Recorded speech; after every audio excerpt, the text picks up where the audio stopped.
প্রিয় শিক্ষার্থীরা, আশা করছি আল্লাহর অশেষ মেহেরবানিতে তোমরা সবাই ভালো আছো, সুস্থ আছো। আলহামদুলিল্লাহ, আমিও ভালো আছি। তো আমি আজকে তোমাদের সাথে মনোবিজ্ঞান প্রথম পত্র থেকেই আরেকটা নতুন অধ্যায় শুরু করতে যাচ্ছি। এই অধ্যায়টা হচ্ছে আমাদের বইয়ের দ্বিতীয় অধ্যায়, আচরণ ও আচরণের বিকাশ। ঠিক আছে? তো গত ক্লাসে তোমাদের সাথে আমি আমাদের এই প্রথম পত্র থেকেই একটা অধ্যায় শেষ করেছিলাম, মনে আছে তোমাদের? আশা করছি সবার মনে আছে। তারপর মনে করিয়ে দিচ্ছি, গত ক্লাসে আমি তোমাদের সাথে যে আমাদের চতুর্থ অধ্যায়টা ছিল আবেগ, প্রেষণা ও আবেগ, এই অধ্যায়টা শেষ করেছিলাম। তা আশা করি সবাই বাসায় এই অধ্যায়টা নিয়ে পড়াশোনা করেছো, আর এই প্রেষণা এবং আবেগ সম্পর্কে একটি ভালো ধারণা তোমরা নিতে পেরেছো। আজকে আমরা কি বললাম যে দ্বিতীয় অধ্যায় আচরণ ও আচরণের বিকাশ। এখান থেকে আমরা আমাদের আজকে যে শিক্ষাফল নির্ধারণ করেছি সেটা হচ্ছে আচরণের ধারণা তোমরা ব্যাখ্যা করতে পারবে, ফেরেল মানব সম্পর্কে তোমরা জানতে পারবে এবং মানব সমাজ থেকে বিচ্ছিন্ন কিছু মানব শিশু সম্পর্কে জানতে পারবে। আজকের বিষয়টা একটু গল্পের মতোই হবে ক্লাসটা, ঠিক আছে? এখানে খুব বেশি তথ্য উপাত্ত এরকম কিছু নয়, গল্পের মতোই বা কিছু বাচ্চা সম্পর্কে শুধু তোমাদেরকে একটু জানাবো যে কে কোন অবস্থায় ছিল, তাদের আচরণের বিকাশটা আসলে কোন পর্যায়ে থেকে কোন পর্যায়ে এসেছে, এই ইত্যাদি ইত্যাদি। ঠিক আছে? তো প্রথমে যে শিক্ষকটা আমাদের রয়েছে, আচরণের ধারণা তোমরা ব্যাখ্যা করতে পারবে। আমি জানি আমার সব শিক্ষার্থীরা এই আচরণ সম্পর্কে জেনে গেছো। আমি তোমাদের সাথে যে প্রথম যে অধ্যায়টা ছিল আমাদের, এই অধ্যায়ের মধ্যে আচরণ সম্পর্কে বিস্তারিত আলোচনা করেছি। তারপরও আজকে আমি তোমাদের সাথে এই বিষয়টা নিয়ে আরেকটু আলোচনা করছি। আচরণ কি, এই বিষয়টা সম্পর্কে আমরা জেনেছিলাম আমরা প্রাণীরা যা কিছু করি তাই হচ্ছে আচরণ, এবং উদ্দীপকের প্রতি প্রতিক্রিয়া করাকেই আমাদের জীবের একটি বৈশিষ্ট্য, এবং জীবন্ত প্রাণীরা বা জীবজন্তুরা যা কিছু করে সবই কিন্তু এতে অন্তর্ভুক্ত থাকে। ঠিক আছে? তো এই আচরণ কি বাহ্যিক হতে পারে, আবার অভ্যন্তরীণ হতে পারে, আবার কি ঐচ্ছিক হতে পারে, অনৈচ্ছিক হতে পারে, খণ্ডিত হতে পারে, তারপর কি সামগ্রিক আচরণ, এই সব কিছু মিলেই হচ্ছে আচরণ। তাই না শিক্ষার্থীরা? আমরা কিন্তু এই বিষয়গুলো নিয়ে বিস্তারিত তোমাদের সাথে আলোচনা করেছিলাম। তাহলে আচরণ কি বললাম আমরা? যে আচরণ হচ্ছে প্রাণী যা কিছু করে তাই হচ্ছে আচরণ। এই বিংশ শতাব্দীর প্রথম দিকে জন বি ওয়াটসন, তোমরা খেয়াল করো, জন বি ওয়াটসন নামে একজন আচরণ মনোবিজ্ঞানী, আচরণবাদী মনোবিজ্ঞানী, উনি বিংশ শতাব্দীর শুরুর দিকে কি করেছিলেন? মনোবিজ্ঞানের সংজ্ঞায় আচরণ কথাটি অন্তর্ভুক্ত করেছিলেন। কে? জন বি ওয়াটসন। বিংশ শতাব্দীর শুরুর দিকে মানে হচ্ছে 1913 সালে উনি মনোবিজ্ঞানের সংজ্ঞায় এই আচরণ, এই কথাটি অন্তর্ভুক্ত করেন। ঠিক আছে? তার মধ্যে আচরণ কি? আচরণ হচ্ছে সেই ঘটনা যা বাইরে থেকে দেখা যায় এবং মানুষের দৈনন্দিন জীবনের আচরণের প্রভাব অপরিসীম। শুধু মানুষের নয়, প্রাণীদের আচরণ, যেমন ইঁদুর, বিড়াল, কুকুর, শিম্পাঞ্জি প্রভৃতি নিম্নতম প্রাণীর আচরণ কি মনোবিজ্ঞানে ব্যবহৃত হচ্ছে। ঠিক আছে? এখন ক্রাইডার এবং তার সহযোগীরা 1930 সালে আচরণ একটি সংজ্ঞা দিয়েছেন। উনি কি বলেছেন দেখো, যে আচরণ হচ্ছে যে কোনো কার্যকলাপ যা কি পর্যবেক্ষণ করা যায়, লিপিবদ্ধ করা যায় এবং বৈজ্ঞানিকভাবে সেটাকে পরিমাপ করা যায়, তাই হলো আচরণ। আমি আবার বলছি, ক্রাইডার এবং তার সহযোগীরা, ক্রাইডার ও তার সহযোগীরা 1930 সালে কি বলেন? আচরণ হচ্ছে তা যা কি বাহ্যিক বাইরে থেকে পর্যবেক্ষণ করা যায়, লিপিবদ্ধ করা যায় এবং বৈজ্ঞানিকভাবে সেটাকে পরিমাপ করা যায়, যাই হচ্ছে আচরণ। ঠিক আছে? তো একটু আগে আমরা যেরকম বললাম যে আচরণকে আসলে কয়েকভাবে ব্যাখ্যা করা যায়। আচরণ হচ্ছে কি সামগ্রিক ও খণ্ডিত, তারপর হচ্ছে বাহ্যিক ও অভ্যন্তরীণ, তারপর হচ্ছে ঐচ্ছিক এবং অনৈচ্ছিক। ঠিক আছে? তো এই বিষয়গুলো এখন আমরা আগে থেকে জানবো। যদিও আমরা এই বিষয়গুলো নিয়ে বিস্তারিত আলোচনা করেছি, তারপর তোমাদেরকে একটু মনে করিয়ে দিচ্ছি এই বিষয়গুলো সম্পর্কে। ঠিক আছে? ঠিক আছে, তাহলে আমরা কি আচরণকে কি 3 ভাগে ভাগ করা যায়। একটা হচ্ছে প্রথমটা কি সামগ্রিক ও খণ্ডিত, সামগ্রিক ও খণ্ডিত আচরণ।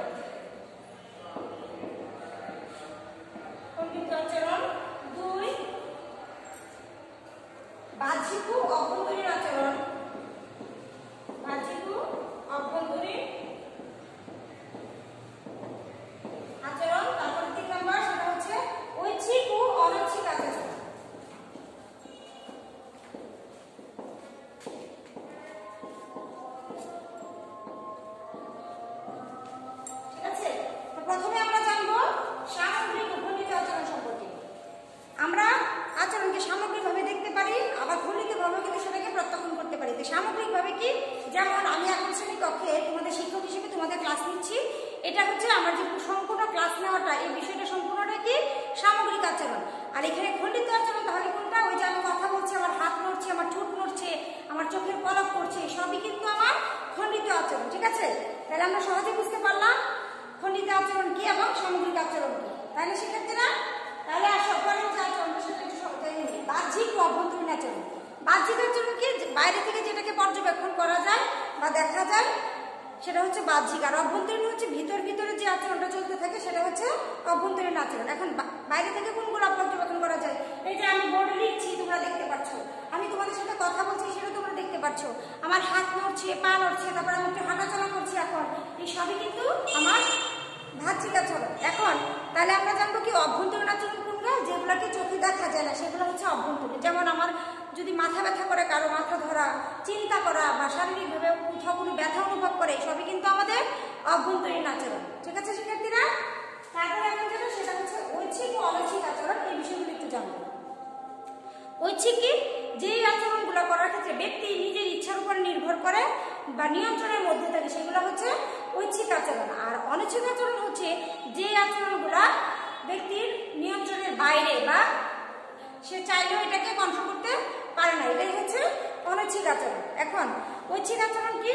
যে খাবার খাওয়া, হাঁটা চলা, কথা বলা, এই সবই কি ব্যক্তির ইচ্ছার উপরে নির্ভর করে না?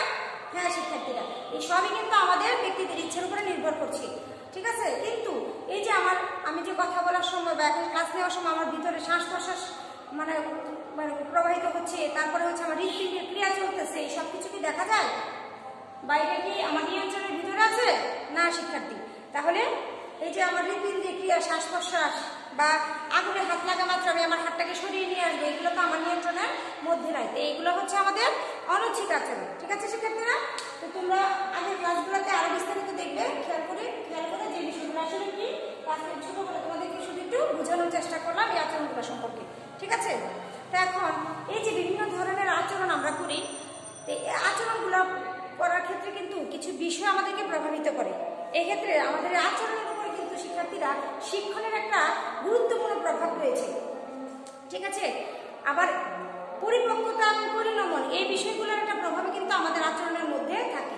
পরিপক্কতা বা পরিণমন কি? বয়স বৃদ্ধির সাথে সাথে আমাদের যে শারীরিক এবং মানসিক বৃদ্ধি সেটাকে আমরা পরিপক্কতা বা পরিণমন বুঝে থাকি। ঠিক আছে, এটা শুনে বোঝা যাচ্ছে যে একটা বাচ্চার বয়স যখন যখন শিশু অবস্থায় থাকে মানুষ, তখন কি তার আচরণের ইয়েটা একরকম থাকে, বা তার বয়স বাড়ার সাথে সাথে কিন্তু তার আচরণের করার বিষয়, ভঙ্গি বা সবকিছু কিন্তু আস্তে আস্তে পরিবর্তিত হতে থাকে। বা আচরণের যে বিষয়টা আমরা এখন আলোচনা করছি, আচরণের বিকাশ, এখানে কিন্তু তার বিকাশটা দেখা যায় যে তার বয়স বাড়ার সাথে সাথে তার আচরণের যে বিকাশটা হয়ে থাকে।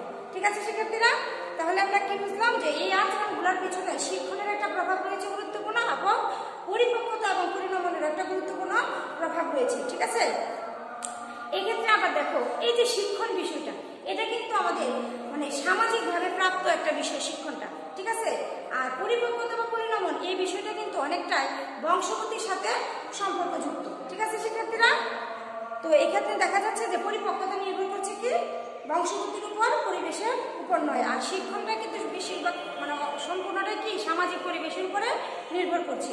এবং এই শিক্ষণটা তাহলে কিভাবে হয়? আমরা এর আগে শিক্ষণের ক্লাসগুলো করেছিলাম যখন শিক্ষণ এবং স্মৃতি, এখানেও কিন্তু বলেছিলাম শিক্ষণ মানে কি? শিক্ষণ হচ্ছে অভিজ্ঞতা এবং প্রচেষ্টার ফলে আচরণের মধ্যে যে তুলনামূলক একটা দীর্ঘস্থায়ী পরিবর্তন হয়, সেটাই হচ্ছে শিক্ষণ। তাহলে বোঝা যাচ্ছে যে এই শিক্ষণের একটা প্রভাব কিন্তু গুরুত্বপূর্ণভাবেই কিন্তু আচরণের উপরে পড়ে থাকে, তাই না? কারণ দেখা যাচ্ছে শিক্ষণ কি প্রচেষ্টা এবং অভিজ্ঞতার অর্জনের মাধ্যমে আচরণের যে একটা তুলনামূলক পরিবর্তন, তাহলে দেখা যাচ্ছে এই শিক্ষণের মাধ্যমে কিন্তু আচরণের বিকাশের ক্ষেত্রে খুব গুরুত্বপূর্ণ প্রভাব শিক্ষণটা রেখে থাকে, তাই না শিক্ষার্থীরা? তো তাহলে আমরা কি জানলাম? যে এই আচরণ করার ক্ষেত্রে শিক্ষণ এবং পরিপক্কতা এবং পরিণমন খুব গুরুত্বপূর্ণভাবে প্রভাব বিস্তার করে থাকে। ঠিক আছে, তো শিক্ষণের এখন এই যে বিষয়গুলা শিক্ষণের সাথে সম্পৃক্ত, এটা কিন্তু কিভাবে বোঝা যায়? দেখো যে ছোট শিশু পায়ে পায়ে বেড়ে ওঠে, জন্মের পরে সে মায়ের সান্নিধ্য পায়, তারপর ধীরে ধীরে সে বাবা এবং মা অন্যান্য ভাই বোনের কি সাহচর্য পায়, পারিবারিক পরিবেশে সে বড় হতে থাকে এবং বংশগত গুণাবলী নিয়েই কিন্তু শিশু জন্মগ্রহণ করে থাকে।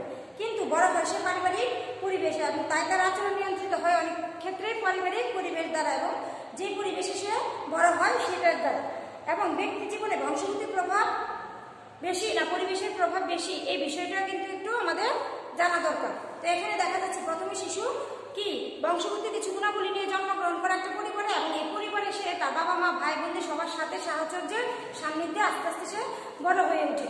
এখন আমরা একটু জানবো যে এই আচরণের ক্ষেত্রে আসলে ব্যক্তির ক্ষেত্রে আচরণের প্রভাব বেশি থাকে না পরিবেশের বা বংশগতির প্রভাব, আচরণের ক্ষেত্রে বংশগতির প্রভাব বেশি থাকে না কি আমাদের এই পরিবেশের প্রভাবটা বেশি থাকে?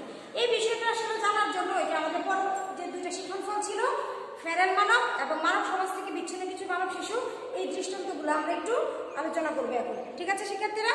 তো আমাদের যে প্রথম শিক্ষণফল ছিল কি আচরণের ধারণা ব্যাখ্যা করতে পারবে। আশা করছি আমরা যে বিষয়টা এতক্ষণ আলোচনা করলাম এর ভিতর থেকে তোমরা আচরণ কি বা আচরণ কেমন, আচরণের বিকাশটা কিভাবে হয় বা কি ধরনের প্রভাব আচরণের বিকাশের মধ্যে থাকে, কিসের প্রভাব থাকে, এগুলো তোমরা বুঝতে পেরেছো। ঠিক আছে?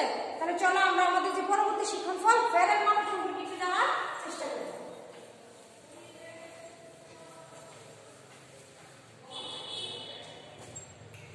ফেরেল মানব এই শব্দটার সাথে আমার মনে হয় না তোমরা খুব বেশি পরিচিত, বা অধিকাংশ শিক্ষার্থীরাই হয়তো এই শব্দটা আজকে প্রথম শুনছো। ফেরেল মানব, ফেরেল মানব কাদেরকে বলি আমরা? যে সকল মানব শিশু আজন্ম মানব সমাজের সংস্পর্শের বাইরে আরণ্য বন্য পরিবেশে লালিত পালিত হয়ে থাকে তারাই হচ্ছে ফেরেল মানব। আমি আবার বলছি, যে সকল মানব শিশু আজন্ম বন্য পরিবেশে মানুষের সমাজের সংস্পর্শের বাইরে বন্য পরিবেশে লালিত পালিত হয় তারাই হচ্ছে ফেরেল মানব। ঠিক আছে? অর্থাৎ এই ধরনের শিশুরা বাঘ, ভল্লুক, চিতা, তারপর হচ্ছে নেকড়ে দ্বারা পালিত হয়ে থাকে। এই ধরনের শিশুদেরকে আমরা কি ফেরেল মানব বলবো। ঠিক আছে? তো এখন এই ফেরেল মানবের একটা দৃষ্টান্ত নিয়ে তোমাদের সাথে একটু আলোচনা করি। যে বন্য পশুপালিত মানব শিশুর একটা উজ্জ্বল দৃষ্টান্ত দিয়েছেন রেভারেন্ড জে.সি. 1930 সালে। ঠিক আছে? উনি এবং ওনার স্ত্রী ভারতের মেদিনীপুর অঞ্চলে নেকড়ে পালিত দুটা মানব শিশু উদ্ধার করেন। ঠিক আছে? এখান থেকে যে শিশুগুলো উদ্ধার হয় তার একজনের নাম ছিল অমলা আর একজনের নাম ছিল কমলা। যখন উদ্ধার করা হয় তাদেরকে অমলার বয়স ছিল 1.5 বছর এবং কমলার বয়স ছিল 8 বছর। ঠিক আছে? তো উদ্ধার করার কিছুদিন পরে অমলার মৃত্যু হয়ে যায় আর এই কমলাকে তাদের সাথে নিয়ে যায়। দেখা যায় যে এই তার যখন কমলা যতদিন পর্যন্ত বেঁচে ছিল তখন তার বয়স হয়েছিল 17 বছর। ঠিক আছে? তো উদ্ধার করে নিয়ে যাওয়ার পরে আরো 9 বছর এই মিস্টার সিং এবং তার স্ত্রীর সাথে এই কমলা ছিল। এই এতদিন তাদের বিভিন্ন প্রচেষ্টার মাধ্যমে কমলাকে তারা কি করলো, কিছু মানব সমাজের মতো আচরণ করাতে চেষ্টা করলো, অভ্যাস এবং ভাষা শেখানোর আপ্রাণ চেষ্টা ওনারা করেছিল।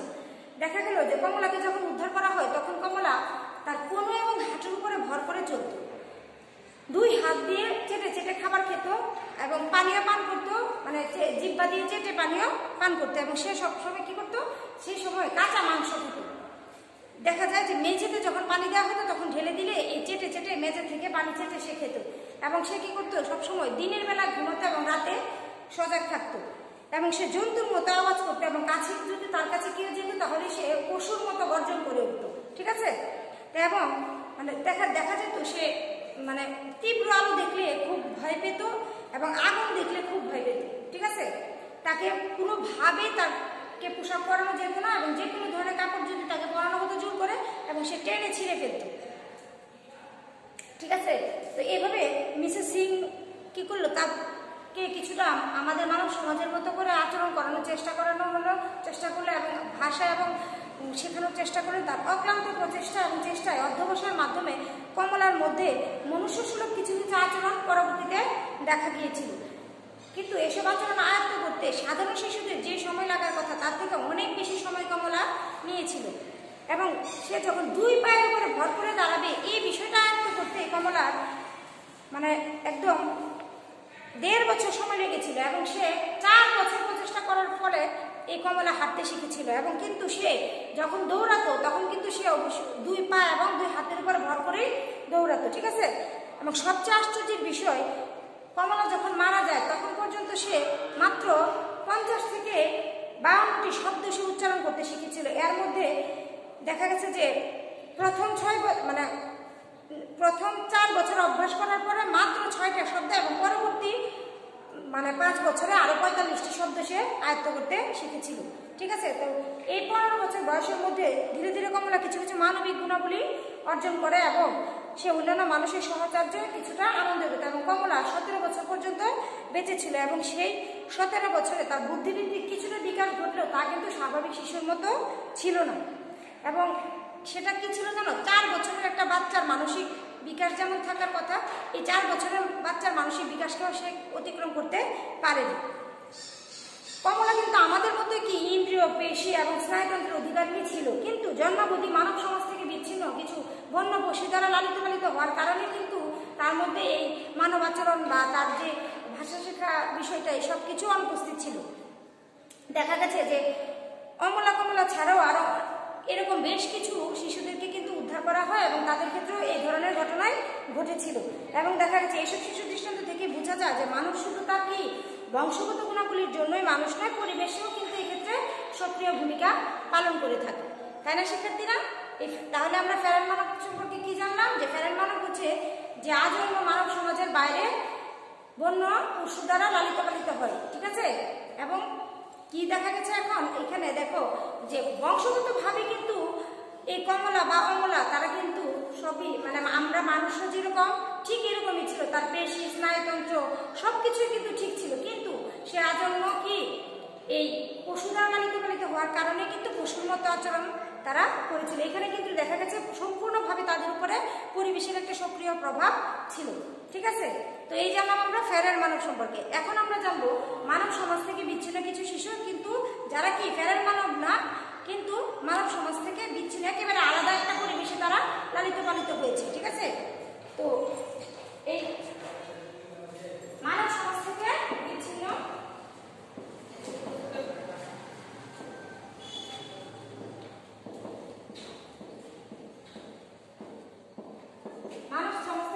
কিছু শিশু সম্পর্কে জানবো। এক্ষেত্রে সমাজবিদ কিংসলি ডেভিস মনুষ্য সমাজ থেকে জন্মাবধি দীর্ঘকাল মানে বিচ্ছিন্ন 2টা শিশু পরিণামের কথা উল্লেখ করেছেন। এবং উনি কিংসলি ডেভিস কে ছিল? উনি ছিল হচ্ছে সমাজবিদ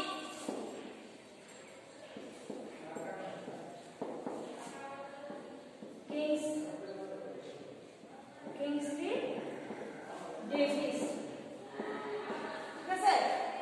উনি 2টা মানব শিশুর কথা উল্লেখ করেন, ঠিক আছে? এর মধ্যে এনা নামে একটা শিশুর কথা বলেন। এনা কি ছিল? তার মায়ের একটা অবৈধ সন্তান ছিল।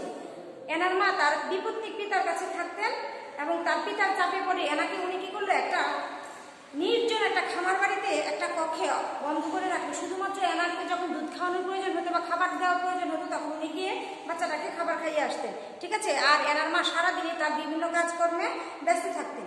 দেখা গেছে যে পিতার ভয়ে শুধুমাত্র তিনি কি করলো, শুধুমাত্র তার প্রয়োজনে খাবারের সময়টাতে বাচ্চার সাথে সে দেখা করতে যেতেন। তাছাড়া এনা সবসময় বন্ধ করে থাকতো। এবং এনার বয়স যখন 5 বছর হলো তখন কোনো একজন দয়ালু ভদ্রলোক তার সন্ধান পেল এবং তাকে উদ্ধার করলো। এবং দেখা গেল একটা অনাথ আশ্রমে যখন তাকে পাঠানো হলো তখন সে ছিল খুবই জড় বুদ্ধি সম্পন্ন, কৌতূহলহীন এবং যে কোনো ব্যাপারে সে খুবই উদাসীন প্রকৃতির ছিল। এবং দেখা গেছে যে সে হাঁটতে পারতো না, কথা বলতে পারতো না, তার সামান্য খাবার দিলে সে হাত দিয়ে তুলে খেতে পারতো না, এই সক্ষমতাটা তার ভিতরে ছিল না। এই অনাথ আশ্রমে 9 মাস নানা রকম যত্ন পাওয়ার পর এনা একটু চটপটে হয়েছিল এবং সে লোকের আহ্বানে সাড়া দিত, কিন্তু ভাষা শিক্ষার ব্যাপারে সে কোনো উন্নতি করতে পারেনি। এবং পরবর্তীতে তাকে একটি পারিবারিক পরিবেশে আদর যত্ন দিয়ে লালন পালন করা হয় এবং 2 বছরের প্রশিক্ষণের ফলে বুদ্ধিভিত্তিক কিছু পরিবর্তন তার ভিতরে দেখা গেছে, তাও সেটা ছিল খুবই সামান্য প্রকৃতি এবং তার ভাষা শিক্ষার ব্যাপারে তেমন কিছু উন্নতি সে দেখাতে পারেনি, ঠিক আছে? তো এই কিংসলি ডেভিস যে আরেকটা শিশুর কথা বলেছেন সেটা হচ্ছে ইসাবেলা নামে আরেকটা শিশু। প্রথম শিশুটা ছিল এনা, আর পরবর্তী যে আরেকটা শিশুর কথা বলতেছেন উনি এখন, ওর নাম ছিল ইসাবেলা। এই ইসাবেলা কি করলো, তার কালা এবং বুবা মা কি কানে শুনে না বা কথা বলতে পারে না একজন মায়ের সাথে সে 6.5 বছর একটা বিচ্ছিন্ন কক্ষে বন্দী অবস্থায় ছিল। এবং 6.5 বছর পর যখন ইসাবেলাকে উদ্ধার করা হয় তখন দেখা গেছে তার ভিতরে অনেক ধরনের মানবিক গুণাবলী অনুপস্থিত ছিল এবং প্রশিক্ষণের ফলে 2 বছরে সে ভালোভাবে কথা বলতে শেখে এবং তার বুদ্ধাঙ্ক বেড়ে যায় প্রায় মানে দ্বিগুণ হয়ে যায়, ঠিক আছে? না সরি, বুদ্ধাঙ্ক বেড়ে প্রায় 3 গুণ হয়ে যায়। এবং ইসাবেলা দেখা গেছে 14 বছর বয়সে 6ষ্ঠ শ্রেণীতে উত্তীর্ণ হয় এবং স্বাভাবিক শিশুর মতোই আচরণ করতে থাকে। তো এখন এই যে মানব সমাজ থেকে 2টা শিশুর কথা এখানে আলোচনা করা হলো, দেখো এখানে শিক্ষার্থীরা প্রথম যে কিংসলি কিংসলি ডেভিস যে প্রথম যে শিশুটার কথা বলেছেন অ্যানা, ও কিন্তু মানব সমাজ থেকে বিচ্ছিন্ন ছিল, এবং পরবর্তীতে যে ইসাবেলা তার কথা বলা হচ্ছে ও কিন্তু মানব সমাজ থেকে বিচ্ছিন্ন ছিল। কিন্তু এখানে দেখো দুইটা শিশুর উন্নতি বা বুদ্ধিবৃত্তির বিকাশ কিন্তু দুই রকমের হয়েছে, তাই না শিক্ষার্থীরা? প্রথম যে অ্যানা, তার ক্ষেত্রে কিন্তু মানে প্রশিক্ষণ দেওয়ার পরেও তার খুব বেশি উন্নতি হয়নি, সে খুব অল্প কিছু মানে উন্নতি দেখাতে পেরেছিল ভাষার ক্ষেত্রে বা বুদ্ধিবৃত্তিক জ্ঞান অর্জন করার ক্ষেত্রে। আর ইসাবেলা কি করলো, খুব অল্প সময়ে সে যে মানবিক গুণাবলীগুলো আয়ত্ত করতে শিখে এবং সে 14 বছর বয়সে 6ষ্ঠ শ্রেণীতে উত্তীর্ণ হয়ে যায়। ঠিক আছে, তো এই দুইটা দৃষ্টান্ত দেখো বোঝা যাচ্ছে যে বংশগতভাবে শারীরবৃত্তীয় অক্ষমতা ছিল বলে প্রশিক্ষণে অ্যানার ক্ষেত্রে কার্যকর ভূমিকা রাখতে পারেনি, কিন্তু দ্বিতীয় ক্ষেত্রে ইসাবেলা শারীরবৃত্তীয় কোনো অক্ষমতা ছিল না, তাই উপযুক্ত পরিবেশে ইসাবেলার যথার্থ উন্নতি ঘটেছিল। তো এখানে একজনের ক্ষেত্রে কিন্তু পরিবেশের প্রভাব দেখা যাচ্ছে, আরেকজনের মধ্যে কিন্তু বংশগতির প্রভাব দেখা যাচ্ছে যে আচরণের বিকাশের ক্ষেত্রে, তাই না শিক্ষার্থীরা? তো আমরা আজকে কি জানলাম, আচরণের ধারণা তোমরা জানতে পারলে, এবং পরবর্তীতে দুইটা হচ্ছে শিক্ষণ ফল ফেরার মানব এবং মানব সমাজ থেকে বিচ্ছিন্ন কিছু শিশুর কথা আমরা আলোচনা করলাম। ঠিক আছে শিক্ষার্থীরা? তো আজকে বললাম তো প্রথমে তোমাদেরকে যে আজকের ক্লাসটা ছিল মানে খুব তথ্য নির্ভর তেমন কিছু না, একটু গল্পের মতো বিভিন্ন বাচ্চাদের বা শিশুদের কিছু মানে কি বলে দৃষ্টান্ত তোমাদের সামনে উপস্থাপন করলাম। ঠিক আছে, তো এই বিষয়টা তোমরা একটু বাসায় পড়বে, হয়তো বা বাসায় যখন পড়াশোনা করবে বিষয়টা না আর একটু ভালো লাগবে পড়তে গিয়ে, তাদের ইতিহাস যখন তোমরা জানবে বা তাদের আচরণের বিকাশটা যখন তোমরা জানতে চেষ্টা করবে তখন তোমাদের আরো ভালো লাগবে পড়াশোনাটা। ঠিক আছে, তো বাসায় ভালো করে পড়াশোনা করো আর সুস্থ থাকো, সবাই সুন্দর থাকো, সবার জন্য শুভকামনা। আল্লাহ হাফেজ।